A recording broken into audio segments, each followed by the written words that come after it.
Olá, benditos! Sejam muito bem-vindos de volta ao canal Bendito para continuarmos nossa jornada juntos até o Apocalipse. Dessa vez, nós ficaremos 14 dias examinando a analogia do casamento de Oséias.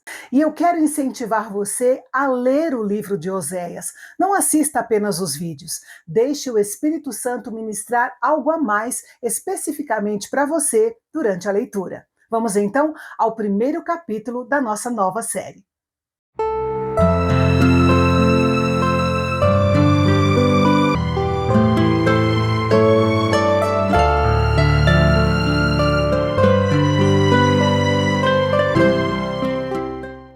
O nome Oséias significa salvação e é da mesma raiz hebraica dos nomes Josué e Jesus.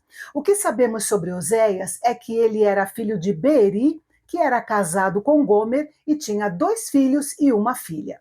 Ele exerceu seu ministério profético entre os anos 760 a 720 a.C., durante os dias em que Israel era uma monarquia dividida em Reino do Norte de Israel e Reino do Sul de Judá.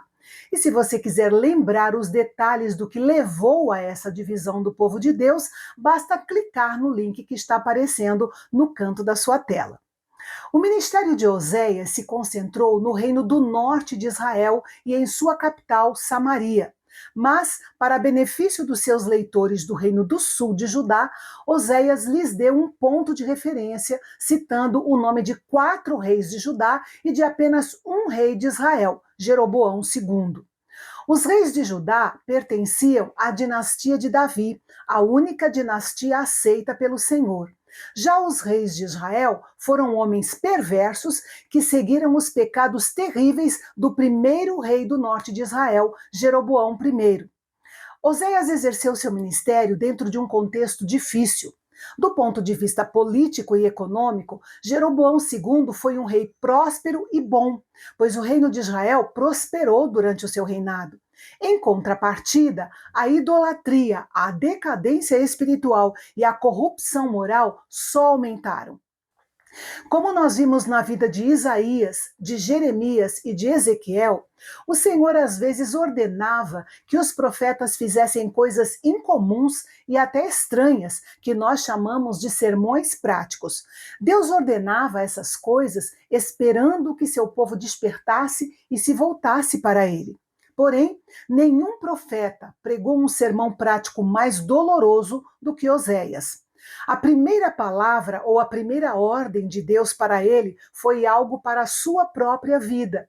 E o que Deus tinha para ele não era algo fácil. Oséias foi instruído a se casar com uma prostituta. Por quê? A resposta vem logo a seguir. Porque a terra se prostituiu, desviando-se do Senhor. Por meio dessa ordem a Oséias, Deus dá vida e uma imagem consistente usada em todo o Antigo Testamento. Nessa imagem, o Senhor é o marido de Israel, uma nação constantemente atraída e apaixonada por ídolos pagãos. Ou seja, a nação de Israel era tão infiel quanto uma prostituta. Ao ordenar a Oséias que se casasse com a prostituta, Deus faria com que Oséias sentisse o mesmo que Yahvé. Claro que não podemos dizer que Deus sofre exatamente como nós sofremos, até porque Deus é Deus. No entanto, existe um paralelo entre os sentimentos de Deus e os nossos. Muitos comentaristas insistem na ideia de que Gomer não era prostituta quando Oséias a conheceu e se casou. Ela só se tornou prostituta mais tarde. E Oséias sabia, pelo Senhor, que ela se tornaria prostituta. Pode ser que seja verdade. De qualquer forma, nós não podemos afirmar isso baseado no texto bíblico. Outros comentaristas acreditam que Oséias está apenas contando uma história vívida e que Deus jamais permitiria que um profeta se casasse com uma prostituta. Mas James Boyce fez uma observação interessante. Se a história de Oséias não pode ser real, porque Deus não poderia pedir a um homem que se casasse com uma mulher infiel, então a história da salvação também não é real, porque foi exatamente isso que Cristo fez por nós. Podemos presumir que Oséias jamais se casaria com uma prostituta, exceto por ordem do Senhor, e que, ao cumprir essa ordem difícil, demonstrou muita obediência da parte dele. Enfim, Oséias se casou com Gomer e ela engravidou de um menino. O Senhor disse a Oséias que colocasse seu nome de Jezreel. Jezreel, cujo nome significa Deus semeia, era o nome de uma cidade da tribo de Issacar, próximo ao Monte Gilboa. Esse nome foi dado ao filho de Oséias por suas associações históricas.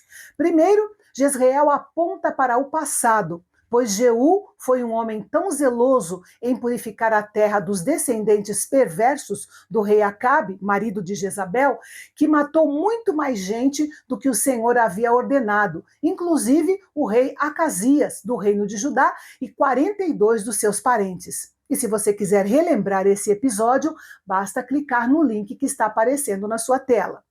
Mas o nome Jezreel também aponta para o futuro, para o castigo divino sobre a descendência de Jeú por ter derramado sangue inocente durante o cumprimento da ordem divina. Por isso, Deus poria um fim à dinastia de Jeú no trono do reino do norte de Israel. Isso se cumpriu quando Zacarias, descendente de Jeú e o último da sua dinastia a reinar, foi assassinado. O fim da dinastia de Jeú foi, ao mesmo tempo, a preparação do fim do reino do norte de Israel, que seria conquistado pelos assírios. O local desta calamidade seria o Vale de Jezreel, um local marcado por conflitos e poder. Gomer ficou grávida outra vez e deu à luz a uma menina. O Senhor disse que seu nome seria Lo-Ruamá, que significa desfavorecida ou não amada. O nome da menina lembraria a todos o julgamento e o exílio assírio que viria sobre o povo do reino do norte de Israel. Mas Deus diz que teria compaixão e salvaria o reino do sul de Judá. De fato, o exército da Assíria, que mais tarde atacou e destruiu o reino do norte, também atacou o reino de Judá, mas não o conquistou. Isso porque Deus lutou por Judá contra o exército da Assíria, quando o anjo do Senhor matou 185 mil soldados no acampamento assírio em uma noite.